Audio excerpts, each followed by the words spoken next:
Hey, what's up? My name is Bryan Sumardi. Some people call me Sumo, and I started SumoLifts. What is SumoLifts, or why did you choose that name, and where did that conception come from? So, I just got out of the Marine Corps, and in the Marine Corps, you're always called by your last name. My last name is Sumardi, so as a nickname, they called me Sumo. And every time we did PT, my staff sergeant would always let us go to the gym. I would lift, and at that point I was already an avid lifter, from playing football in high school to wrestling to volleyball. But I'm short, so I never really got up there, so I always wanted to train the next athlete to be better or to reach their potential. And with that,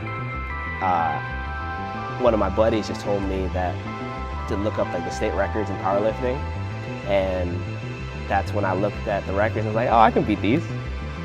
Within 6 months, I broke the squat, bench, deadlift, and total record for the juniors in the 66 kilo class. And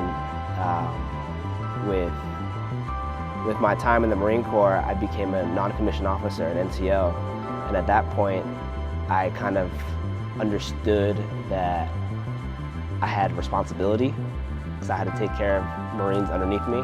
It's the first rank in the Marine Corps where you have leadership, or you have a leadership role.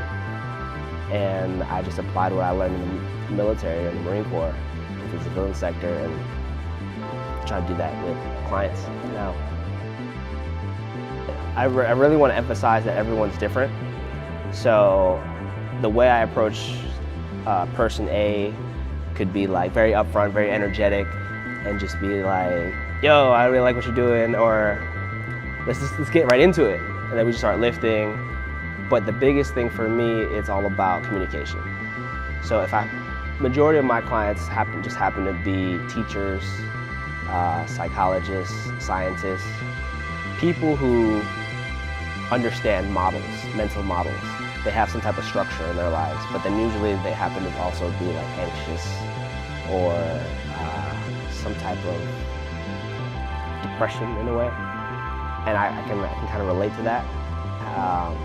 Having my mom gone through the psych ward, and she did a couple suicide attempts. So I can understand depression, and I know how to communicate with my mom, and that's how I communicate with those type of people as well. And with those people, I just try to get into their most shallow goals, whether it's you want to lose 10 pounds, 20 pounds, whatever, or you just want to get stronger. And then through time, I believe that I try to dig into their why, their purpose, and why they want to lose X amount of weight or gain some strength. Normally it's a confidence thing. And then once I understand and I try to get them to understand it's a confidence game, then that's really where I find success.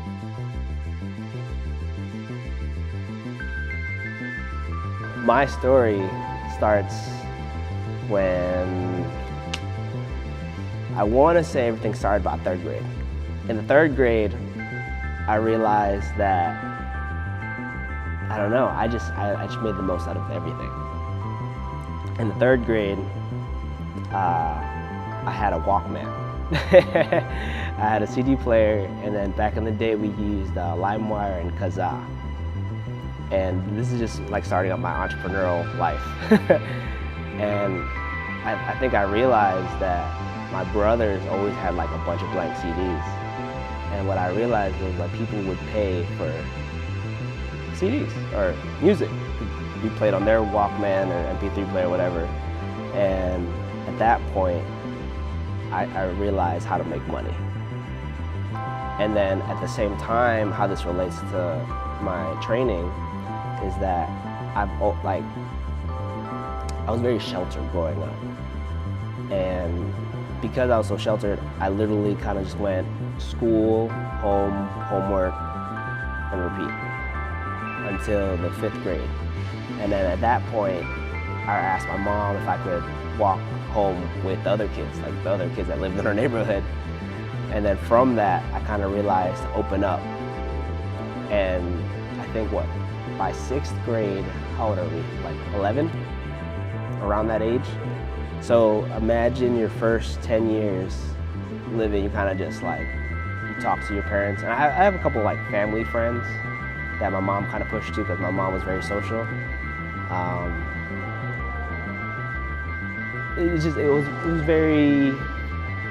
It made me very curious. And then with that, I kind of just realized to open up and kind of just spread that curiosity because I didn't know any better. So I just asked questions, and I really liked get to know people's personalities, see why people do certain things. But to me, I was like, oh, this is all new. And then I kind of realized that confidence, well, I guess now I kind of learned in hindsight, looking back, confidence was my superpower in a way. Because I always thought that superheroes were super cool. And I think once I realized that, I went far in all kinds of sports. I think, like I mentioned earlier, I played football, I wrestled, I did track in middle school, and I played volleyball. Those like 4 sports don't really interconnect, probably like football and wrestling, maybe track too. But like volleyball, they didn't really like click. But to me, I just had enough confidence, like I don't care. I was curious. People played volleyball and there were girls there, so that was like my key reason to do it. And I think, like I said earlier too, like I didn't have the potential in terms of like my frame to get to like college sports, to like scholarship that way. So I kind of still wanted to give back, and I wanted to see someone else live my dream for me. And it kind of just went on throughout my life. And I think I got my certifications in powerlifting, or not powerlifting, personal training in 2013, I believe. 2011. 2011 was, I had ISSA as my first certification, and then I had NASM at 2013. And then I just went off with it and started making it my goal just to make everyone live up to their potential. So with the process, if I'm gonna try to really break it down, I do one of 2 things. Or if like step by step, I would want to see their gait, basically their form when they're running, to see how they adapt to stressful situations, most likely sprinting. If they're unable to sprint for some reason, I would take them to the barbell, and then I would teach them powerlifting movements. So it doesn't put that much stress on the body anaerobically, but in terms of form and weight. Because a common reason why they can't sprint is because they're overweight. So then putting a lot of impact through running isn't the best move for them. So then I eliminate the impact by applying a different stimulus, which is weight. And with that, I teach them how to be in the right positionings to breathe correctly, and how to connect with their muscles in a way that they can tense up their body and still be relaxed. So it's something I learned in college in an art class. It's finding the dichotomy of certain things.